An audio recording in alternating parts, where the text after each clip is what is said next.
Disco, kakabit na niya ng malakas na tugtugan. Pero ngayon, may ilang gimikang todo bigay ang mga sumasayaw kahit pa nakabibingi ang katahimikan. Live mula sa Quezon City si Bam Alegre, may paandar. Bam? Jessica, suot natin yung headphones na ginagamit dito sa bagong style na silent disco. Paano nga ba yan? Narito sa paandar. Tiyak mapapa-headbang sa salin ng tubs ng madagundong na subwoofer bass tuwing nasa loob ng party club. Pero tila baka kakaiba ang dance floor na ito. Nakabibingi ang katahimikan. Silent disco raw ang tawag sa style na ito. Naka-headphones ang lahat ng sumasayaw sa tulong ng wireless technology.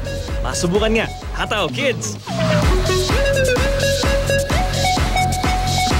Magtataka man ang makakita sa inyo, posible pa rin niyang mag-enjoy kahit naka-headphones.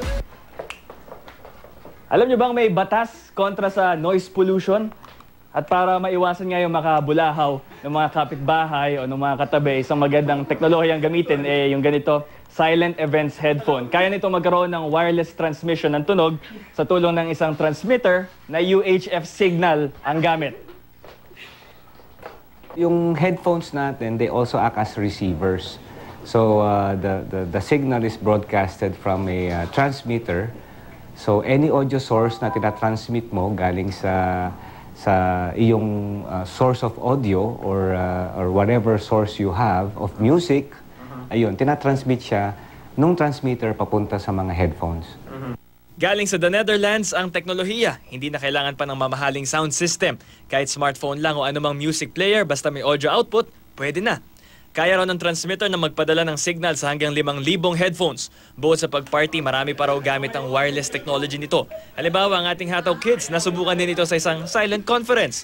Kahit walang speaker, ikabit lang ang audio source sa transmitter at maririnig na ng lahat ang audio presentation. Yun nga lang, OP o out of place ang mga walang headphones. Sa darating ding mahal na araw kung gustong mag-party sa beach, hindi na kailangan makabulahaw ng mga nagninilay.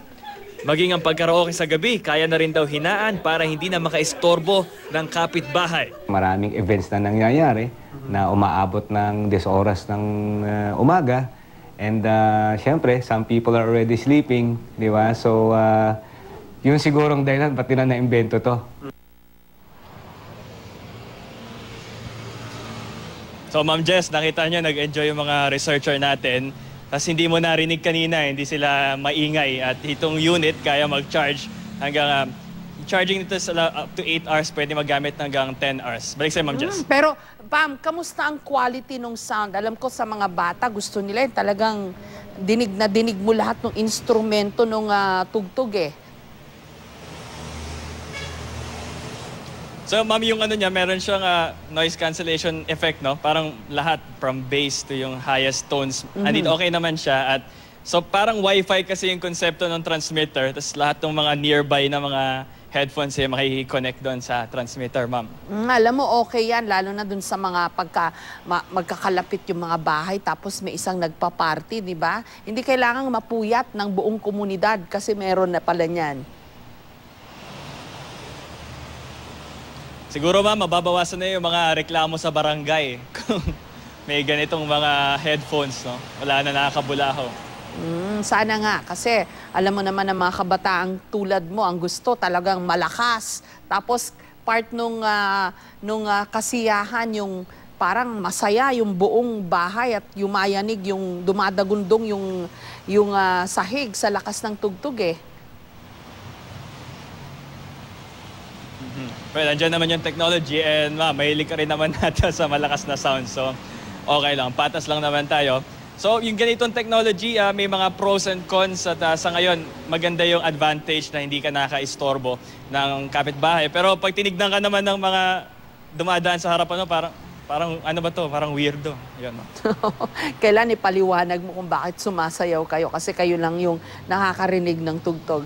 Maraming salamat sa iyo, Bam Alegre, at sa iyong paandar.